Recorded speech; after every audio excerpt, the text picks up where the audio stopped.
The gloves are coming off. We're about to go full court press. It's time to play ball. Listen in as we tackle everything in the world of sports right now. Throw your hat in the ring at 516-572-7440. Huddle up. This is WHPC Sports Talk on the voice of Nassau Community College, 90.3 WHPC.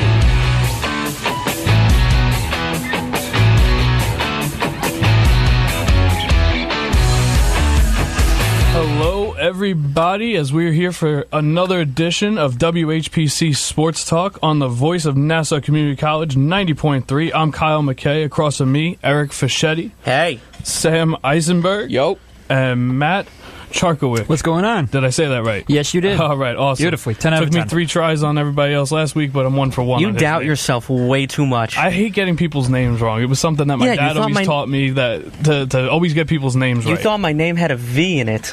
Yeah, I did. It's still spelled like that right here, too. Why? Well, it's written in pen. I'm not changing it. So it's just going to be with a V from now on. That doesn't make no sense. Anyway, today is September 11th, 2018. It is now 17 years to the day since the attacks on our country here in New York at the World Trade Center, in Washington, D.C., at the Pentagon, and in Shanksville, Pennsylvania, where the other plane went down after hijackers took over the plane and the passengers took the plane back, and it crashed fatally, killing everybody on board. We just want to remember all the first responders, all the people that lost their lives on that day 17 years ago, and give our condolences here from WHPC and everybody else in the country. We got a big sports day. Week 1 of the NFL has concluded, and it was a really action-packed week. I was really pleased with it. Sure. It was awesome. But I'm going to start off with baseball actually today, just because of the fact that we missed it last week. The playoff races. It was total football. It was total football. That's what I'm saying. We missed that baseball last week, so I want to hit that first real quick. A lot of races going on for postseason, mostly in the NL. The AL seems pretty much wrapped up. More just who's playing who and where, and who's going to have home field advantage. But first off, I want to start off with Jacob deGrom. He's pitching tonight. Hopefully, it's raining out again. Hopefully, he gets the pitch tonight and get his 3 or 4 more starts that he needs to really try and get some W's in order to win the Cy Young this year. I think he should get it if he keeps the ERA below 1.7. I don't know how any of you feel. Well, I think that the wins and loss record is becoming a little bit more redundant, only because that's not what people look at anymore. They basically, they're falling into the sabermetrics in terms of just the standard eye test. Personally, I don't think deGrom's going to get it, even though I think he should, only because he's getting punished by being on a bad team. But with that being said, if they fall into that logic, the biggest choice of someone who should get that award is Aaron Nola, because Aaron Nola is actually on a very competitive Philadelphia Phillies team that is, I don't think they're in the race to make the playoffs right now. They might be in the race for the wild card. They're on the outside looking in. Okay, so even then. Yeah, they played bad the last couple of weeks now, and they've really fallen off. He's the best option if you're looking at it that way. But personally, I think it's going to Max Scherzer, only because this guy is just so consistently dominant, and on top of that, he gets a ton of run support too, which is not an ongoing thing for Sir Jacob deGrom over here. No. But it kind of sucks, because I think that deGrom absolutely deserves it. His numbers are actually eerily similar to 2014 Clayton Kershaw. Very similar. And Kershaw won the Cy Young that year. And MVP. Yes, he did. So where does that fall on you guys? Obviously, I'm sure that you guys are thrilled in terms of Sam and Matt, being that you guys are both Met fans. Like, this is probably the highlight of your season so far, that deGrom It's the only highlight. No, 11-1 was okay. I forgot about that already. No, but where do you guys stand on it? Do you actually think he's going to win? If he can get 11 wins, then I would say yes. He's not going to get 11 wins. He won't, though. It probably won't happen, but anything's possible. I love deGrom. Every time he goes out there, it seems like any run support he gets, that he's providing himself. Yeah, that's funny. That is amazing. He comes up with an RBI single every game, it seems like. And the Mets have fun with that. Mets Twitter has so much fun with that. Last time when deGrom pitched, I think it was a Dodgers, 0-0. I think it was. I think so. So deGrom had an RBI single, and the Mets tweeted out, when you want something done, you got to do it yourself. They are making fun of the Mets team. It's amazing. amazing that they really they know. I love Mets social what else media. are you going to do? If you can't, you're obviously not good enough to really do anything about it, so why not just start laughing at yourself about it at this point? You know you're out of it. You know that the playoffs are definitely not happening this year and probably not next year due to the fact that they have a lot of injuries that will not be back next year. Yeah. I feel bad for DeGrom. Like I said, 1.68. Eric, I think I heard you on the news wrap-up just before saying that he's pretty much going to close to breaking the record for ERA just for the Mets and it's outstanding in baseball. It's fantastic. And he still can't win the Cy Young, which is just criminal it's a shame. in my mind. It's a shame. His team can't help him out even a little bit. If Jacob deGrom wins the Cy Young, is there an uproar? There probably will be a lot of backlash, for sure. From who? Like the old-fashioned? The old-fashioned people would definitely. The sabermetric guys will say he deserved it because he was down. the best pitcher out of the three. But the old guard in writers would definitely be against it due to the fact that he's only going to have maybe 10 wins by the end of the season. Up next, I have Chris Sale, and he's finally going to pitch today. It's been since He'll be on the August DL again. 12th. That would be amazing. Please. He's He's pitching tonight as an opener, actually, which has been big news with the Rays lately. And look at how they're doing. They're having a great season for a team that has the second lowest payroll. I think the A's, who are even better than the Rays, have the lowest payroll on opening day, which is amazing in itself. But Chris Sale will open tonight, a pitch count of about 40 pitches, and they're trying to get him ready for the postseason.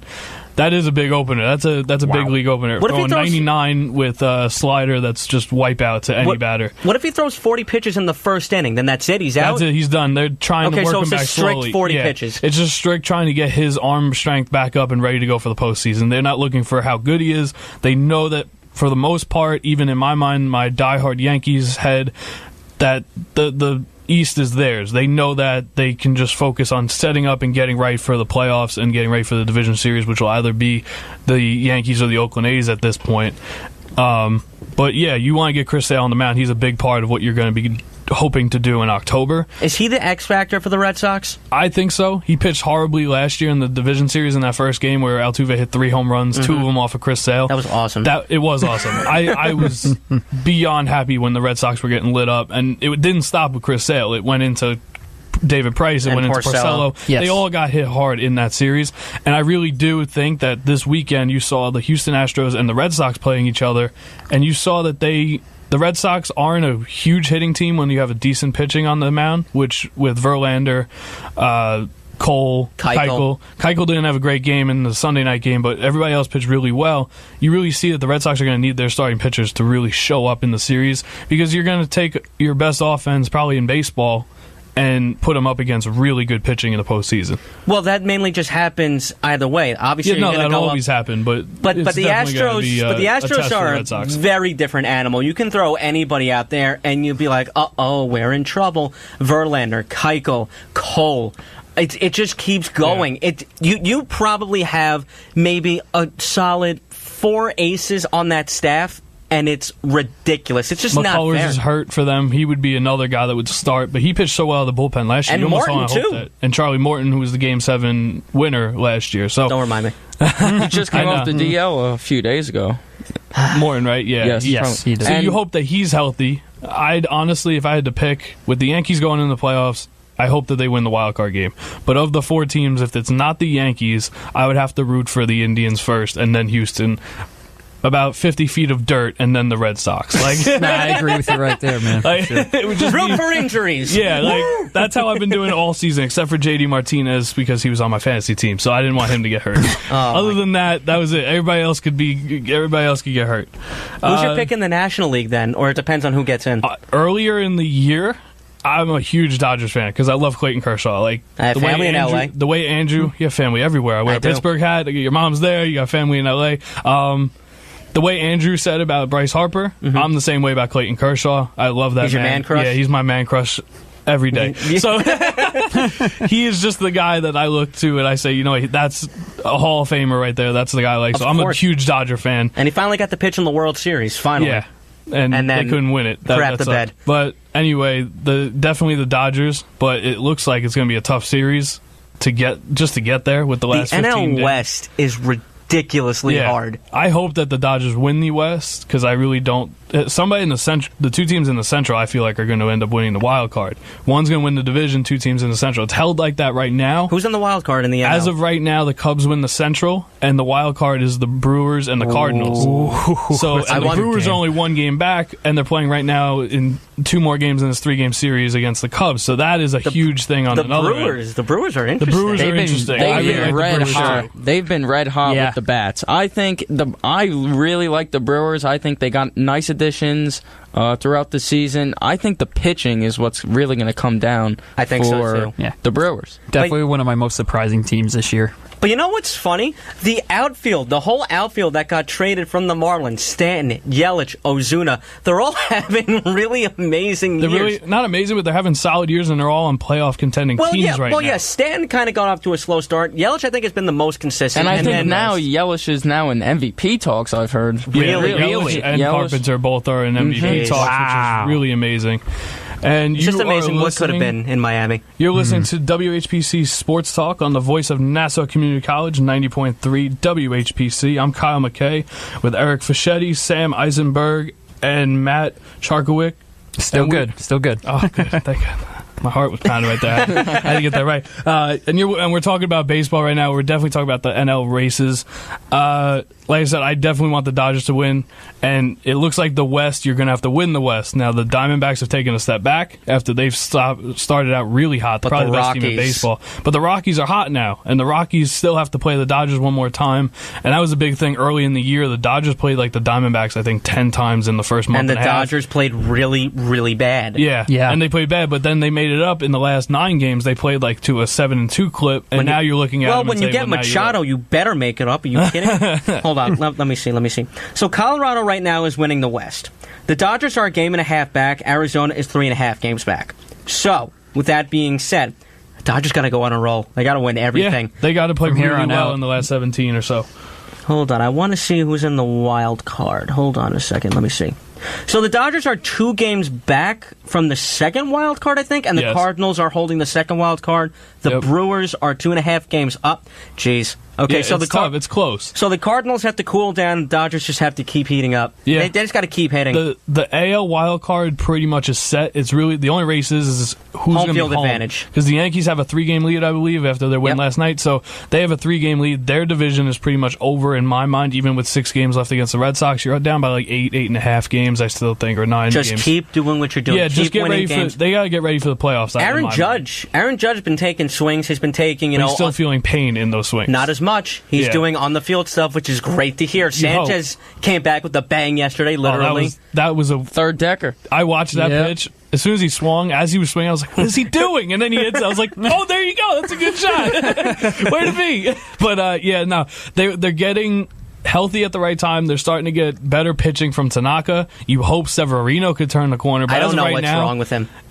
I think it's like everybody thinks it's either workload or he's tipping pitches, but they can't figure out if he's really tipping pitches. Nobody's going to tell you that. So I don't think he's tipping. I mean, you know that he's dominant fastball slider, and if he misses by a little bit, everybody can hit 98, 99. It doesn't matter. But when he's on, he's one of the best pitchers in the game, and American we saw that in and the first half of the season. He was the best pitcher in the game, pretty much. I think he's still in Cy Young talks. I don't think he's going to win at this rate. He's probably number 4 at this point. It would probably go Kluber and Sale. Snell Kluber. Too, yeah. Snell's been For me, it would be Snell, Kluber, Sale, because Sale only has 12 wins, lowest ERA in the AL, but now that he's been hurt since August 12th. Snell's been very consistent. Snell's been very consistent, even though he missed a little bit of time with a shoulder, and Kluber had a bad month of August, but at the same time, Kluber still dominant. It's still up for grabs, but I do think that Severino's kind of far out of it now.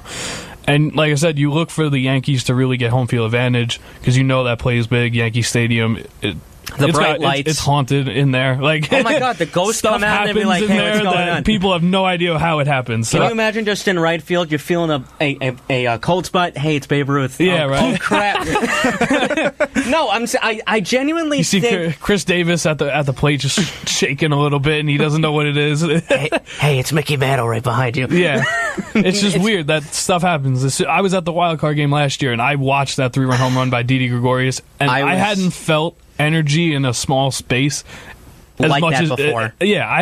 I was like first row in the 300s down the right field line, and I watched the ball like disappear under us, and everybody just erupted. It was insane because you went from silence after down 3-0 to a tie game, and knowing that you had them on the ropes right there. I think at that point I knew that they were going to win that game. Yeah, there was no way. At that point, that was just too good. Didi Gregorius really carried the Yankees to the ALCS. He did.